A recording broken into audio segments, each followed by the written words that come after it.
What happened to Howie Roseman, man? He used to make this trade and make that trade and see this trade coming and jump this and make that and do this and do that. Now, it's like he's got beef right. Well, hello, friends. Mark Holmes. I'm a grown-ass man. See, I'm a grown-ass man. Grown-ass man. Hey everybody, King Dingbat here. I'm in my garage with a cigar. It's only a candy cigar because my wife won't let me smoke one after I put that big fat head up in our bedroom. Let's get rid of that. At this point, I'd be happy for Dak to be playing for somebody else. And my team stinks. I agree. Stinks. They laugh about us. We're a disgrace. We suck. I am now Philly 500's bitch. Dallas still stinks.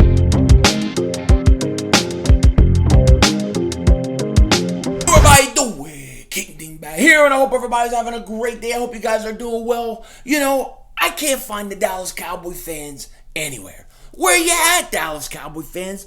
I've been looking for you. I can't find you. Only a very few of yous I found, because it is Eagles-Cowboys week, and they are quiet. The Cowboy fans are very, very quiet, and I get it. Your team's taking a beating, a double moonwalk into the ass. Andy Dalton gets blasted to next week. Chef Ben DiNucci has to put the meatballs down and take a football, put his helmet on. He's going to have to play against the Philadelphia Eagles. I get it, but man, this is Eagles-Cowboys week. How can you not get pumped up for this no matter what? I mean, I talked to Mark Holmes today, and he's like giving up on the season. He's like, we need a high pick. We got a lot of problems here. Mike McCarthy this, Mike McCarthy that. You miss Jason Garrett now, don't you? Then I got Michael Anthony. Where's the fitness? And he's like, you can keep the belt, Philly. You can keep the belt. What do you mean I can keep the belt? Of course I can keep the belt, but I still want to double walk that ass. Because the truth of the matter is this. The bet is on. The bet is on. If the Eagles sweep the Dallas Cowboys this week, guess what happens? Well, they can't sweep them this week, but if they sweep them this year, if they beat them this week, then they beat them in the second game, Joe Boo's head getting chopped off. And it's going to be a beautiful, beautiful thing. The Moses of YouTube strikes again. Now, I hope there's some Cowboy fans out there that are at least a little pumped up for this game, that believe in their team just a little bit. I feel like I have to give you Dallas Cowboy fans a pep talk. You could win. You could do good. It's a division game. Anything can happen. No quitting yet. No quitting right now. I can't have you tapping out right now. We have to double moonwalk that ass first. Then you can tap out. But right now, I need you confident. I need you trusting in your team, because I need all that when we double moonwalk yes come Sunday. Man, I tell you. Now, the other thing I want to talk about, this. Yes, I'm a thinking man, right? A dingbat trying to think. It's like, yeah, right. Like, not happening. But look, there's some interesting news today, okay? There was a report saying that the Eagles had at least 2 offers, maybe more, for Zach Ertz. One of them being the Baltimore Ravens, and one of them being the Green Bay Packers. And for whatever reason, the Eagles didn't accept the trade offer. Zach Ertz gets hurt. He is on IR, and he is untradeable. He is now untradeable because he's on IR. You can't trade a guy who's injured. So he's not going to get traded at the deadline. Now, I don't know why the heck crooked. Damn, my head's crooked, big fat head. But I don't know what the deal with the trade offer is, but let me tell you something. If they made an offer, if one of those two teams, Green Bay or Baltimore, made an offer, let's say they offered a 3rd-round pick, and the Eagles didn't take it, shame on Howie Roseman, man. You have to jump all over that, man. And it sucks now, because now you have Ertz, who's hurt.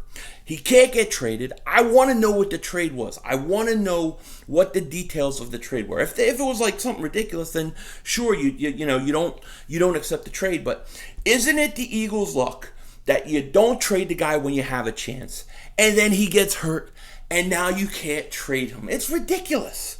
It's ridiculous. And people say, well, you can't see that coming. I did see it coming. Because last year, when he turned down the contract in December, I said, you have to trade Zach Ertz in the offseason. It's not going to work out with him and Goddard. It's just not. Money-wise, it's not going to happen. They could have gotten so much for him. They could have gotten so much for him if they traded him this past offseason.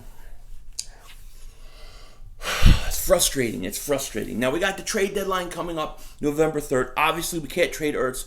Some people, they want Stephon Gilmore, and they want the Eagles to go and acquire people and bring people in. I'm not about that, man.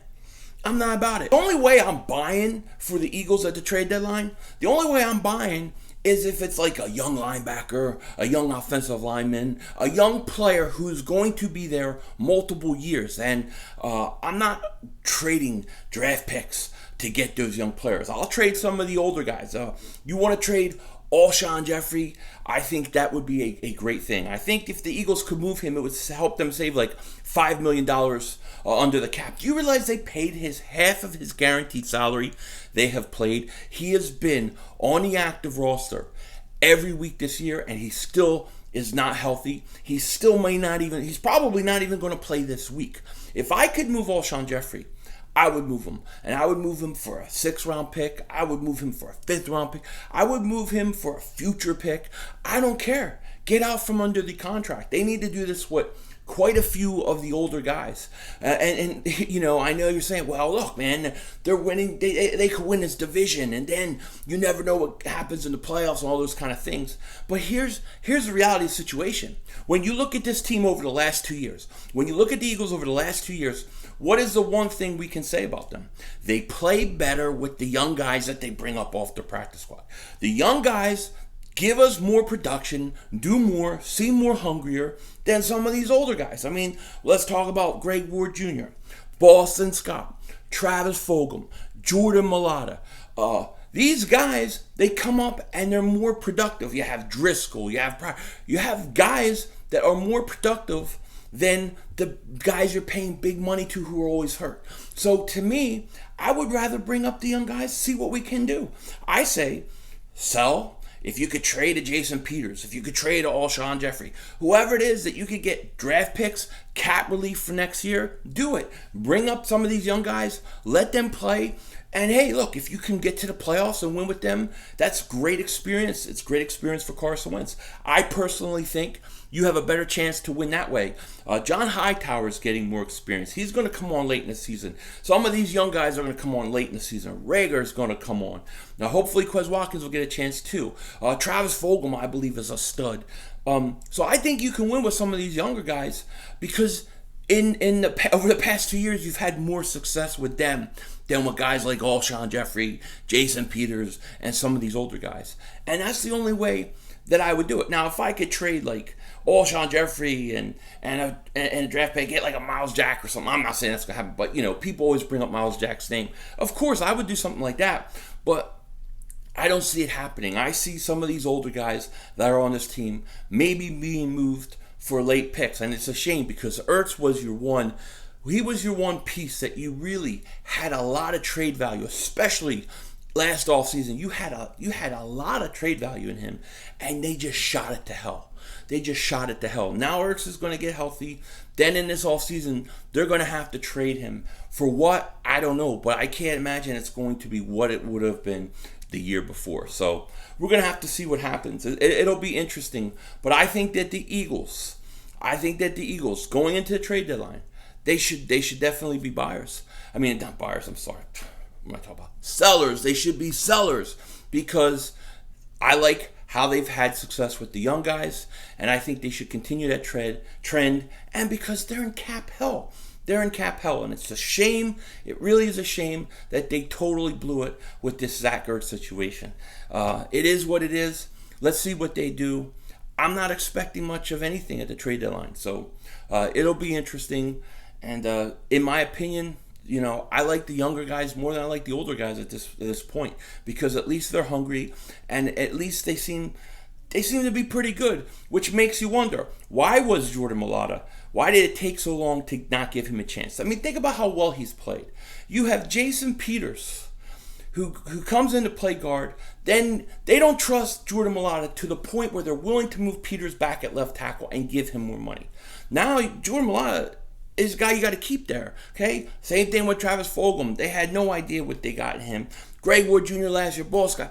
Bring the young guys up. Let's bring Elijah Holyfield up next. I guarantee you he will do way better than Corey Clement.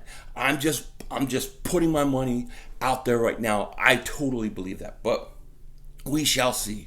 With that said, I'm going to try to do a live stream probably either tomorrow or Thursday just to talk Eagles football and the trade deadline. So look out for that. With that said, take care. Talk to you later. And don't be a dingbat.